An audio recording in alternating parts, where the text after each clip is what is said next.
Ano boss? Ano boss? Ano masasabi mo sa para sa overload ni Diwata, boss? Hindi na masarap, malangaw pa. Hindi ba masarap, boss? Malangaw. Oo. Sabi ni Bossing, di daw masarap, tas malangaw daw. Yun yung sabi ni Bossing. Dirty daw. Masarap yan, masarap. Oh, ito din. Masarap. Palis na si Bossing. Yan ang sabi. Ni-real talk si Diwata nang kumain kay Diwata.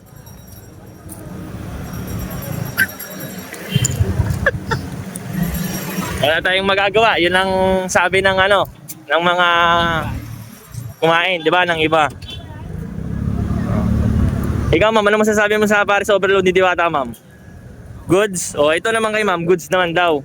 Pero sa iba, hindi natin masisisi ang mga taong kumakain kay Diwata. Ba't hindi daw masarap? Ano sabi, ma'am? Ba't hindi ba masarap? Sabi ng iba daw, ma'am, hindi daw masarap. Yun ang sabi. Oo. Pero sa kanya, panalo raw. Okay, salamat, boss. Ingat sa pag-alis. Pag-uwi. Ride safe, boss. Keep safe, keep safe.